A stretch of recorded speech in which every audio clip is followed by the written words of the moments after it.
Welcome to the Canadian Apprenticeship Forum's live web event, Flexibility and Innovation in Apprenticeship Technical Training. My name is Racine DeBartolo, and I will be your host. Before we get started, I wanted to share a few housekeeping items. To ensure an enjoyable webinar experience and to reduce background noise, all attendees will be muted for the duration of the webinar. If you do have any questions, please feel free to enter them through the webinar control panel, and we will answer them at the end of the presentation. This webinar is being recorded, and we will make it available on our YouTube channel following the broadcast. We also encourage you to share your thoughts during today's webinar by tweeting to us at CAF_FCA or on Facebook at CAF Apprenticeship. The Canadian Apprenticeship Forum is a nonprofit organization that collaborates with apprenticeship stakeholders across Canada to develop research insights and promote apprenticeship training. We're pleased to welcome our lead researcher, Dr. Emily Arrowsmith. Over the past 9 years, Emily has overseen more than 30 national and regional research projects, and her comprehensive understanding of apprenticeship issues come from extensive work within the apprenticeship community and its key constituency groups. Today, Emily will walk us through the Flexibility and Innovation in Apprenticeship Technical Training Initiative and how it's addressing apprentice and employer barriers to technical training. Welcome, Emily. So today I'd like to talk to everybody about the Flexibility and Innovation in Apprenticeship Technical Training project, which we call Fiat. So during the webinar today, I'd like to provide a bit of a project overview about Fiat. And I'd also like to share with you some insights about the current landscape based on CAF research, so some of the barriers and solutions around alternate delivery and how it relates to the Fiat initiative. Then I'd like to talk to you about the CAF role in the Fiat initiative. We're going to be doing some information gathering and sharing, so I'd like to give you insight into what we're doing. Then I'd like to share with you the opportunity that we're going to be having in the winter to get involved with the Fiat initiative and share your experiences, your best practices, and your lessons learned around alternative delivery. So just to start off, I'd like to give a bit of an overview about the Fiat project.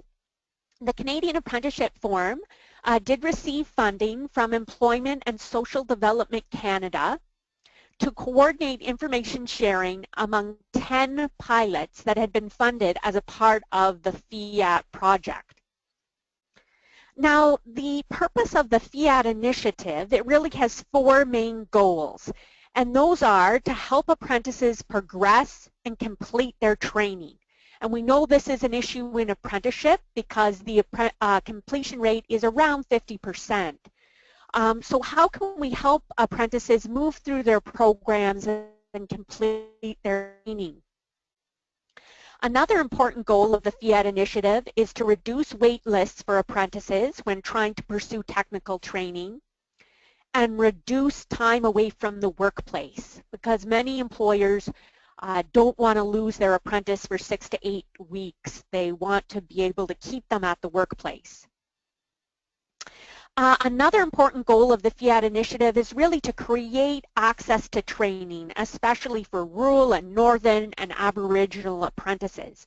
So how can we create ways so these people in these remote and isolated geographic areas can get access to technical training? And another goal is to support apprentice learning. So as a part of the Fiat initiative, Employment and Social Development Canada funded 10 pilots as a part of the initiative. So 9 colleges were funded and 1 union was funded. And they're really experimenting with alternate delivery in Canada. So most of the pilots are doing some kind of online training. So some of them are doing 100% online training, and some are experimenting with online training combined with time in the classroom. Others are using simulators. Others are offering training up front, and others are using mobile training units. and some are using a combination of mobile training units, simulators, and online training.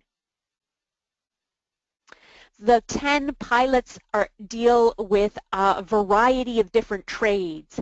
And just to give you some examples, so there's pilots that are focused on carpentry, construction electrician, gas fitter, refrigeration and air condition mechanics, steam fitters, pipe fitters, mobile crane operators, truck and transport mechanics, and welders. And that's just a few of the trades that are the focus of the 10 pilot Fiat initiatives.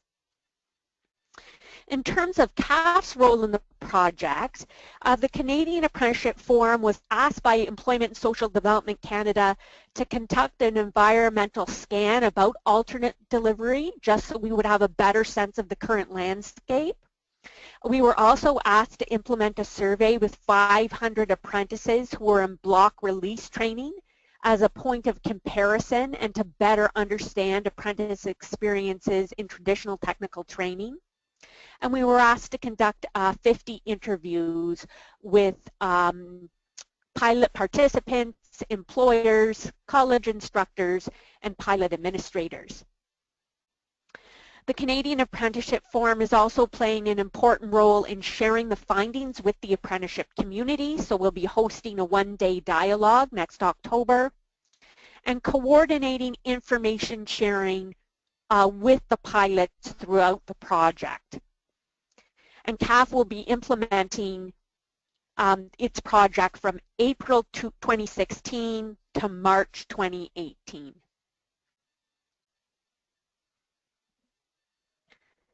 So at this point, I'd like to share with you a sense of the current landscape when we're talking about alternate delivery and apprenticeship in the Canadian context. And so a lot of what I'm drawing upon here is barriers and solutions that CAF has heard about through its extensive consultations with apprenticeship stakeholders.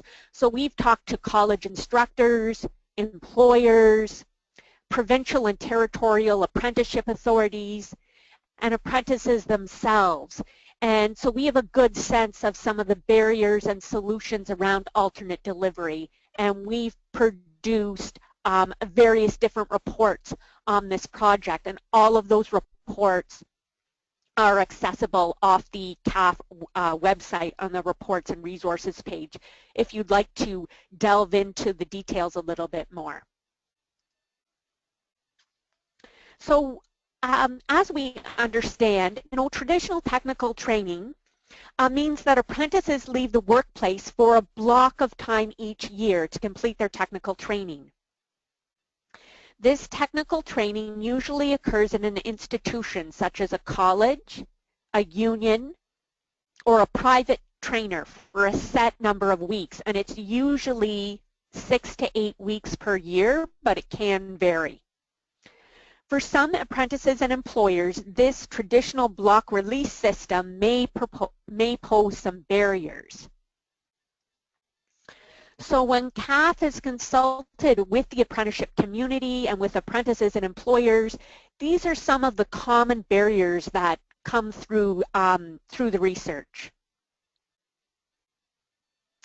So some of the barriers for apprentices are definitely remote rural location.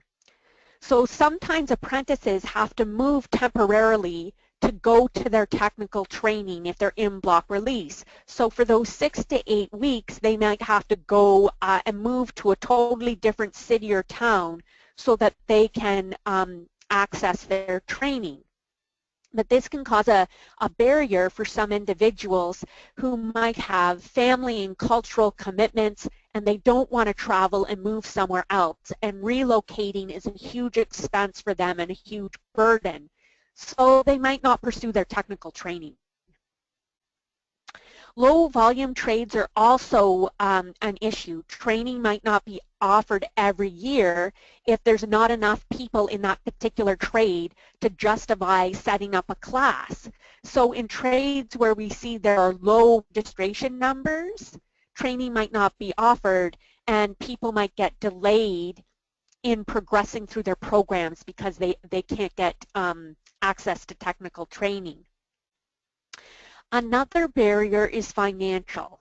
So some apprentices have a lot of financial commitments. They tend to be older. So they'll have mortgages, they'll have families, and it's really difficult for them to be on a reduced salary while they're at technical training. Most apprentices do tend to go on EI for those 6 to 8 weeks that they're at technical training. And for some apprentices, this does cause a burden because they don't have access to their wages because they're not at the workplace.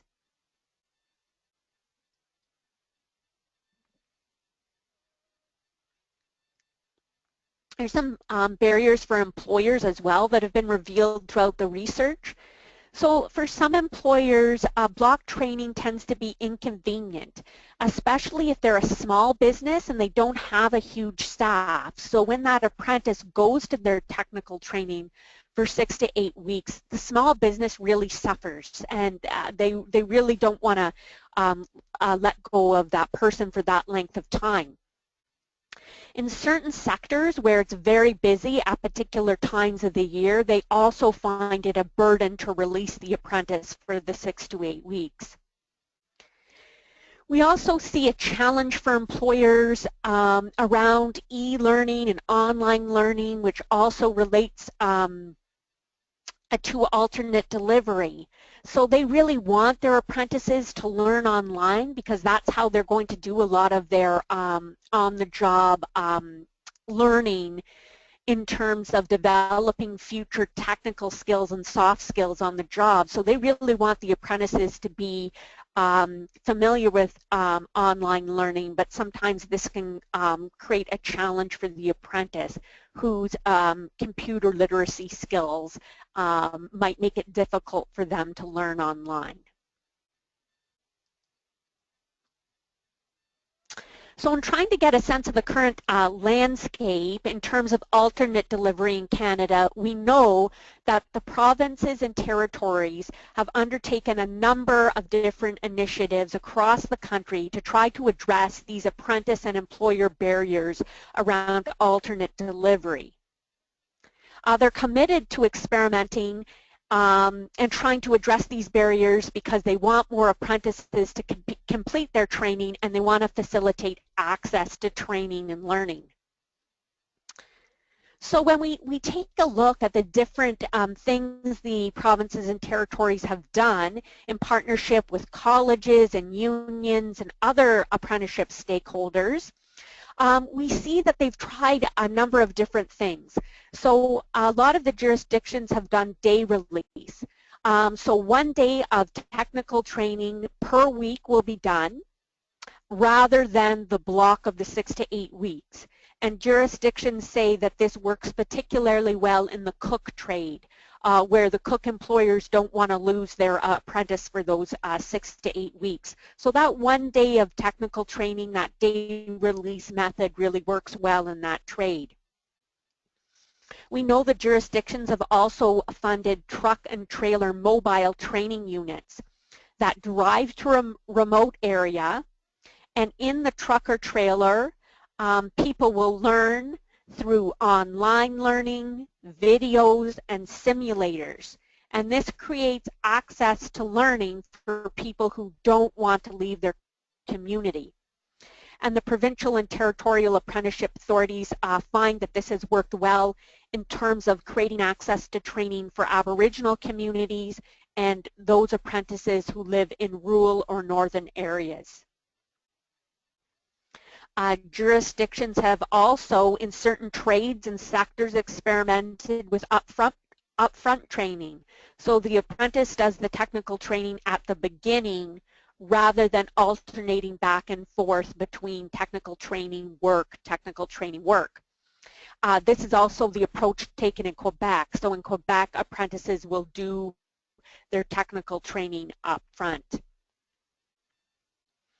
The jurisdictions have also experimented with online learning.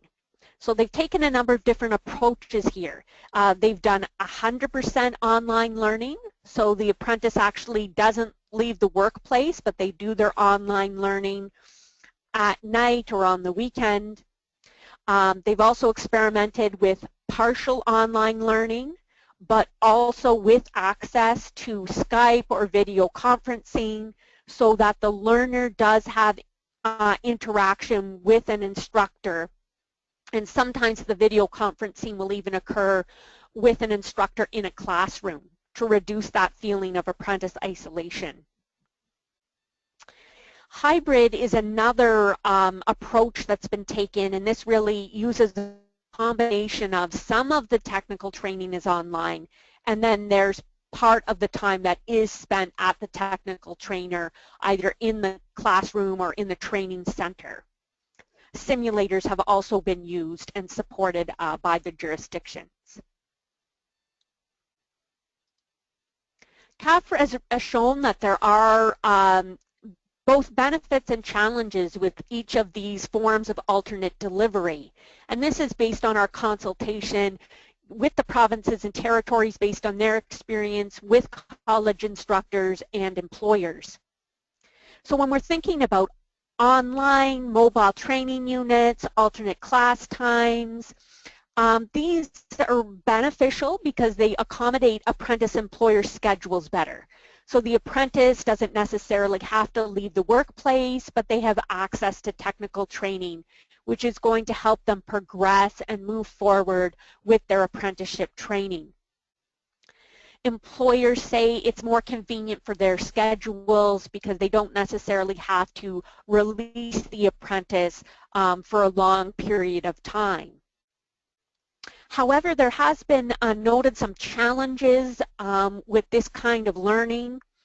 College instructors tell us the apprentice really has to have a lot of self-discipline and commitment to study and work at the same time. And there are risks to learning and skills development, which many stakeholders are trying to overcome with access to better learning supports. But a lot of college instructors tell us that sometimes online just doesn't suit the hands-on learning style of apprentices.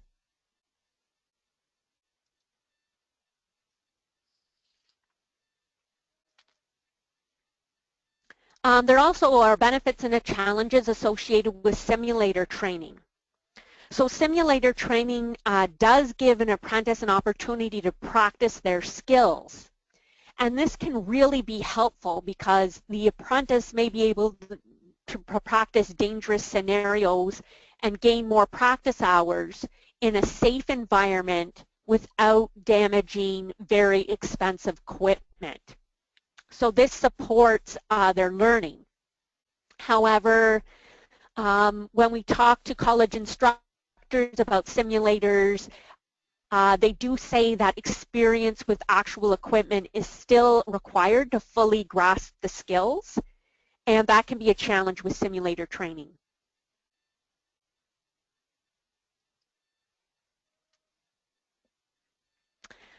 So that's just a bit of a overview of the current landscape in Canada when it comes to alternate delivery and technical training. At this point, I'd like to talk to you a bit more about the Fiat pilots themselves. So as I mentioned earlier, the federal government has funded 10 pilots across the country, and they're offering alternate delivery technical training to apprentices in various levels. So some are doing level 1, level 2, some are focused on level 3, level 4.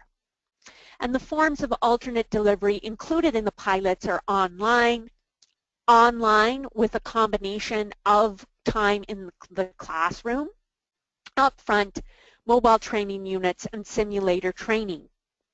And really, all of the pilots are grappling or connected to the main goals of the Fiat initiative for the federal government.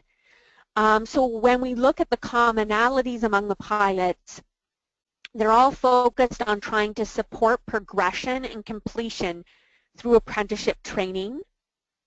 They're trying to reduce time away from the workplace. And the reduced time away from the workplace varies among the pilots. Some are reducing time away from the workplace by 25%, while others are reducing the time away from the workplace up to 84%, and in some cases it's 100% online. So they're all taking very varied approaches there, but they all are trying to grapple with this idea of reducing time away from the workplace. They're also trying to create access to training for rural, northern, and Aboriginal apprentices in some cases through mobile training units, offering upfront or customized training, and working in partnership with Aboriginal communities to offer this training. All the pilots are also trying to support apprentice learning, whether it's through online simulator training. How can we make our learning strategies more effective and engaging? And how can we improve performance?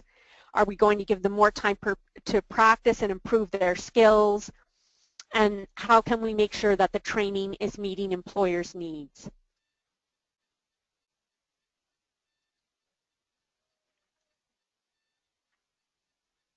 So we have attached a handout which describes the 10 different pilots.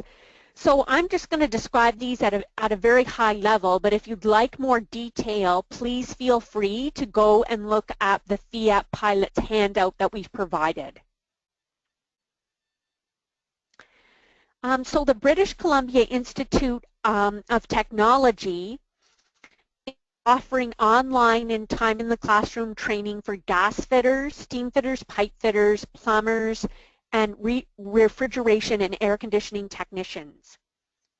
The online component of the training is going to include instructor-led sessions with real-time instructor support to help overcome apprentice isolation, which is a common barrier when apprentices are doing online training. The college has also set up virtual forums for an apprentice interaction with both structured and unstructured tasks for the online classes to complete. They're also doing web-based simulations and creating videos and animations which will make sure the online learning is interactive and engaging. College Boreal is offering online and classroom training to carpentry and heavy-duty equipment apprentices in both English and French. The New Brunswick Community College is offering online training as well as simulator training in their refrigeration and air conditioning technician program as well as their welding program. They also have a mobile welding lab which will allow the college to conduct outreach and promotional activities targeting rural and underrepresented students, including those in First Nation communities. Nova Scotia Community College is offering access to apprentice construction and industrial electricians via a mobile learning unit. And this unit is going to travel to various campus locations throughout the province of Nova Scotia. They're going to do live web-based broadcasts between campuses and employer sites, which will reinforce theoretical concepts and connect technical training content to work tasks.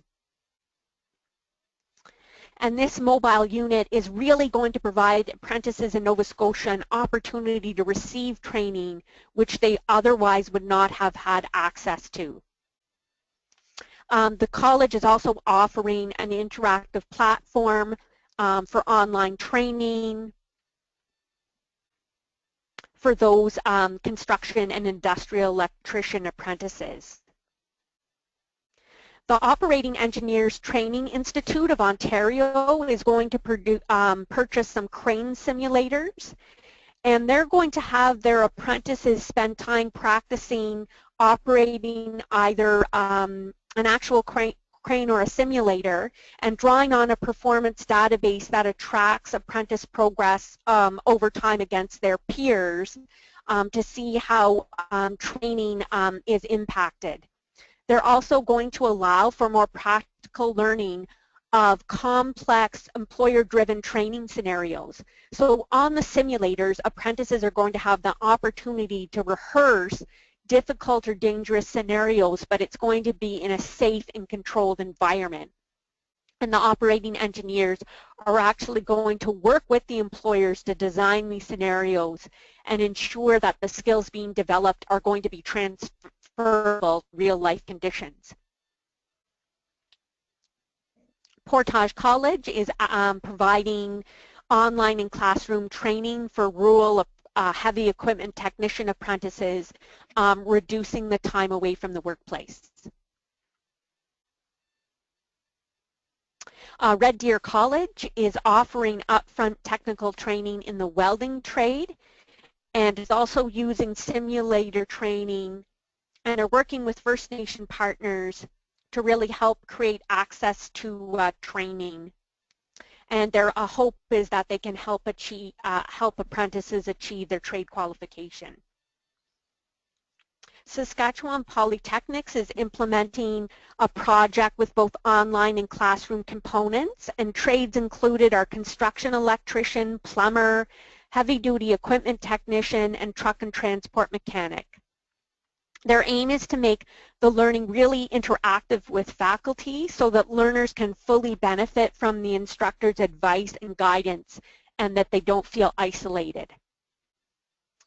To create greater connections between online learning and on-the-job training, apprentices are going to be assigned homework requiring them to ask their supervising journey persons questions. So the responses from the journey persons are going to be integral to online classroom discussion. So they're trying to create a connection there between the on-the-job training and what occurs during the technical training.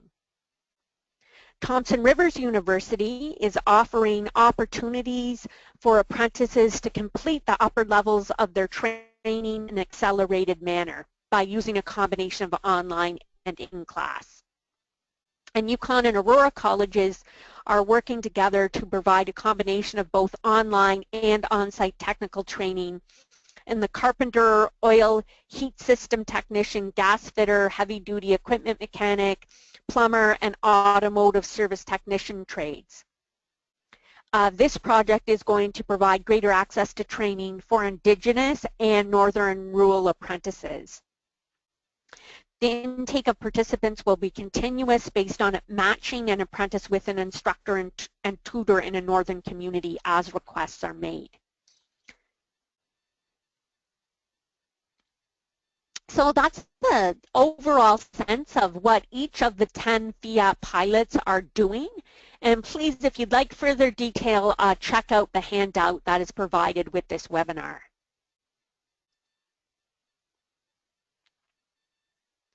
As a part of the Canadian Apprenticeship Forum's role, we are going to be working collaboratively with the pilots to measure success through common measures. And there's really 4 things we're interested in. How do the pilots affect apprentice learning and skills development? How do the pilots affect employer engagement? Does it make employers more or less committed to training apprentices? We'd also like to explore any cost reductions for the apprentice or the institution and the impact on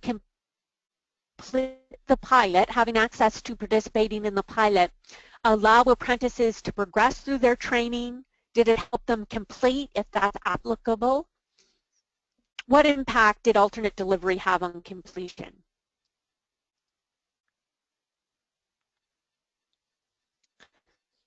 So the Canadian Apprenticeship Forum is going to gather information about the impact in a number of different ways.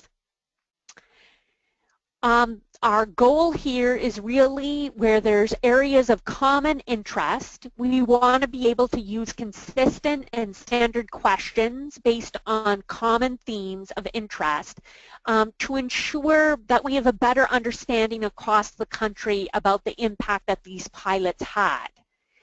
So of course we recognize that each jurisdiction and each pilot is unique, but we did decide as a group that there was enough common areas of interest that we would be able to use some standard questions.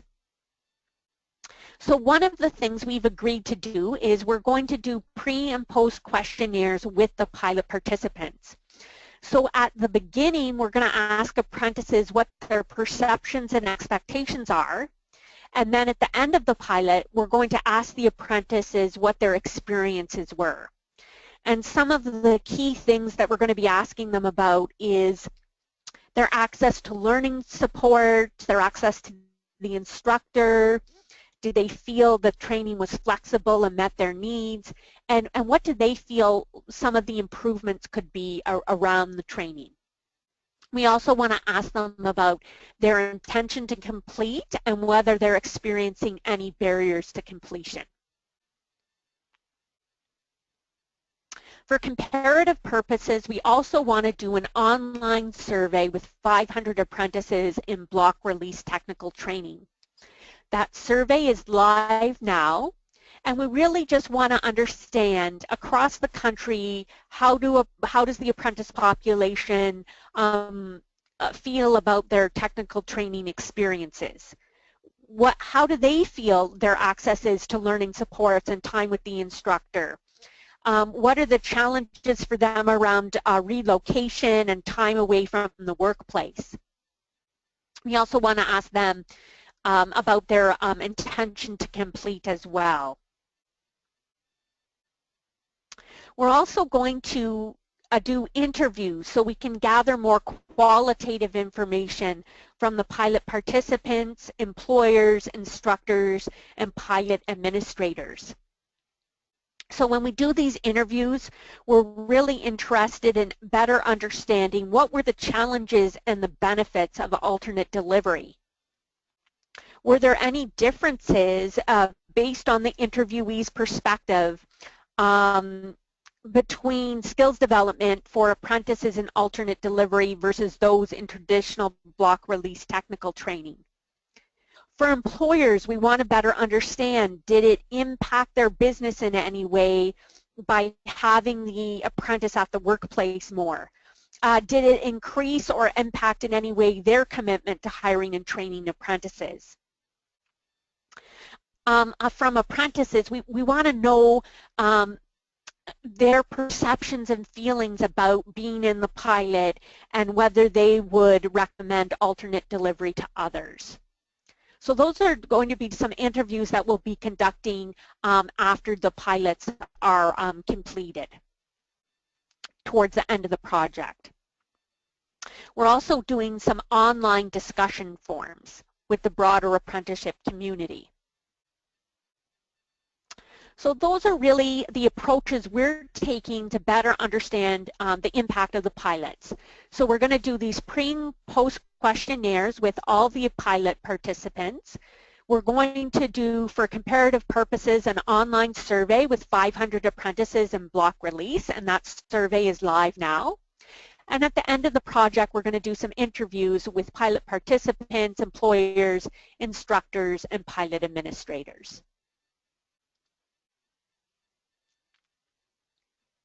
We also want to make sure there's an opportunity that any learnings from these pilots get shared back with the apprenticeship community.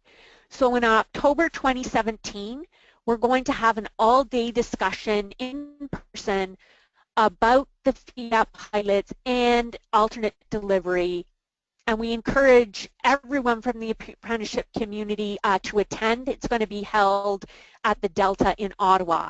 And this will really give us a chance just to have a more in-depth, in-person discussion about some of the issues related to alternate delivery.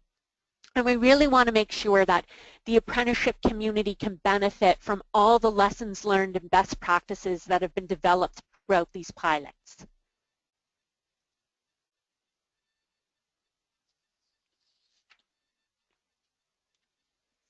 We also want to make sure that for those who can't attend the in-person event, that everyone in the apprenticeship community has an opportunity to share what they're doing around alternate delivery, because we know there's fantastic things that are being done across the country beyond what's just being done in the 10 pilots. So we want to give everybody an opportunity and a chance to contribute their learning to this project. So in the winter of 2017, we'll be holding a number of online discussion forums. So literally from your office, wherever you are, you can participate and you can share your what you're doing in your jurisdiction, your best practices, and your lessons learned. So in January, we're going to be having an open discussion with apprenticeship stakeholders online. It's going to involve 1 hour of a professionally facilitated discussion. You're going to be asked a series of 4 or 5 different questions, but then we're going to keep it open for a couple of weeks so that if you think of something later or you want to contribute something additionally, you can log back in and contribute your thoughts. And we really want to build on our environmental scan that we've already developed, and we want a deeper understanding of what kind of alternate delivery initiatives are occurring across the country. We also want to learn from your perspective, what are the best practices and lessons learned when it comes to alternate delivery and apprenticeship technical training. In February, we're going to have a very targeted conversation with instructors about approaches to online learning and how we can reduce apprentice isolation and really make online learning engaging and interactive. Then in March, we're going to give apprentices and block release an opportunity to share their perceptions and experiences with block release training. And all of these comments are going to be summarized and provided in the final report, and they're just going to provide really important pan-Canadian context to the findings of the 10 pilots. So we really want to make sure that the findings of these 10 pilots are being put in a pan-Canadian context, and we feel these online discussion forums are going to help us better do that. So if you'd like to register for one of these forums, we will be sending out the registration links after the webinar.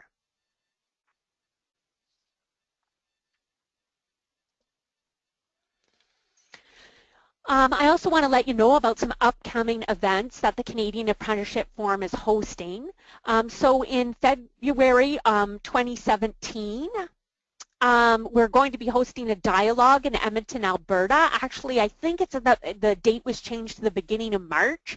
So at the beginning of March, we will be holding a dialogue in Edmonton, Alberta. We'll also be hosting a dialogue in May 2017 in partnership with Skills Canada in Winnipeg, Manitoba. And in October 2017, CAF will be hosting its annual general meeting, and we'll be having a 2-day apprenticeship symposium at the Delta in Ottawa, Ontario. And one of those days, as I previously mentioned, is totally going to be focused on Fiat and alternate delivery. So if this topic is of interest, I really encourage you to attend that symposium. In June 2018, we'll be hosting our biannual CAF conference in Montreal, Quebec.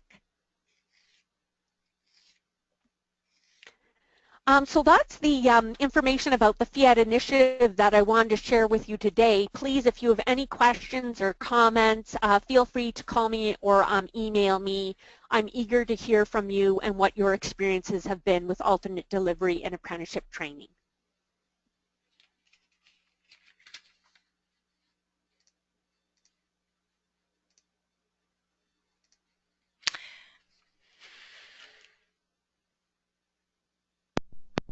Great. Thank you so much, Emily, for your presentation and sharing all that information with us today. We do have time to answer a few questions, so if you do have any questions, please feel free to either raise your hand or put it in your question box or also in the chat box. We are monitoring that as well.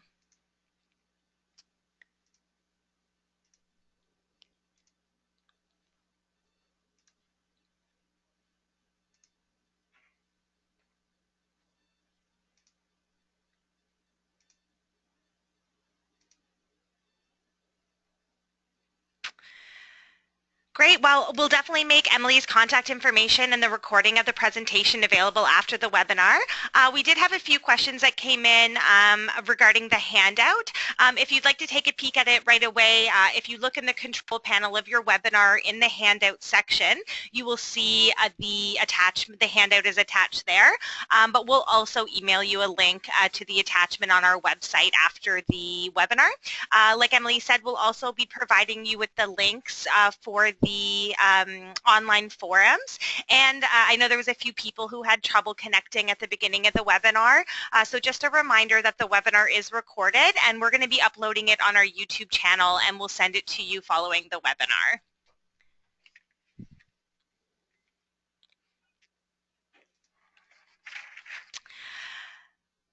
We just wanted to let you know about our Apprentice e-panel. We're asking for help to help recruit the we're asking for help to recruit for the Apprentices in Canada e-panel. So I know that there are some level 1 and level 2 apprentices from Loyalist College listening right now. So this is for you guys especially. The e-panel is a really important tool to fill information gaps and deliver timely insights to the apprenticeship community. So if you are connected with Apprentice or you're an apprentice yourself, I really encourage you to participate and join the e-panel. There are also opportunities to win cash prizes every month. But if you're looking for more information, you can contact Emily or myself. We hope that you'll visit the Skilled Trades Network on our CAF website. It's an online community for centralized information and shared experience.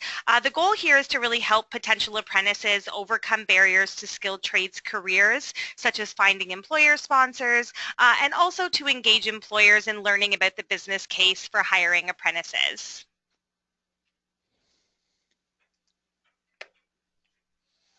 We wanted to let you know about our new Ask the Expert tool, which allows apprentices and those interested in the trades to ask questions and obtain answers from experts in their field. The goal here is to really help individuals overcome barriers and move forward with their apprenticeship.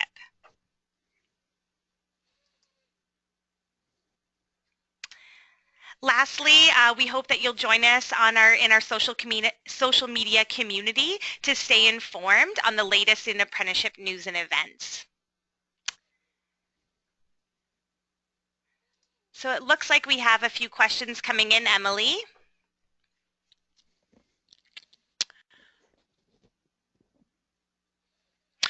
So Emily, we have a question. Has there been any collaboration on content development done between institutions? Yes, so right at the beginning of the Fiat initiative, we connected all the institutions who are working on online curriculum in the same trade. And we made sure that they were connected so that they could collaborate potentially on their curriculum. Great, thank you. I have one other here as well.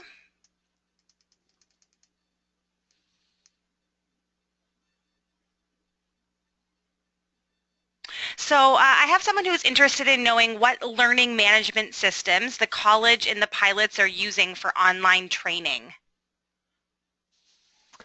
Yeah, so they're using a set of learning management systems. I do have that information. I'm actually probably going to, oh, here it is right here. So Red Deer College is using Blackboard. Nova Scotia Community College, Saskatchewan Polytechnic, British Columbia Institute of Technology, and the New Brunswick Community College are using Brightspace Desire to Learn. Yukon College and Portage College are using Moodle. Thompson Rivers University is using a system that's been developed in-house by their staff. And the operating engineers are purchasing simulators for their Fiat pilots, so the LMS application is not applicable to them. Great, thank you. And we're wondering, where can we access the online survey for the 500 apprentices? Well, if you have some apprentices who would like to fill it in, I can send you the online link if you send me an email. If you are an employer or a college instructor or a provincial territorial apprenticeship authority administrator, we're asking you actually not to click on the online survey link because that will skew the results, but I can send you a PDF of all the questions if you'd like to see it. So no problem, I can get you the link or the PDF. Great. We have another question. What strategies are being used to reach northern communities? So in order to reach northern communities, Yukon College and Aurora College are working together to offer 100% online training. But in order to make it easier for the learner, they're offering access to tutors or instructors so that the learner will have someone they can connect with if they're struggling with their technical training. So access is being created online. Access is also being created through the Fiat pilots, through mobile training labs or units that some of the colleges are using.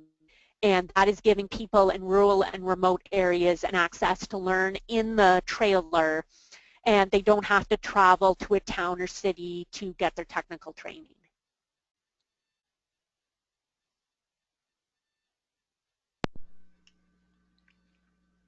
Great, Emily. Well, it seems like that is everything this afternoon. I do know that there are a few other specific questions out there, and we'll definitely email you the answers to your questions following the webinar. So thank you again to everyone who participated today. You have our contact information. Like I said, please join us on our online social community and sign up for our newsletters to get the latest news and events. Thank you so much for attending today's webinar, and have a great afternoon.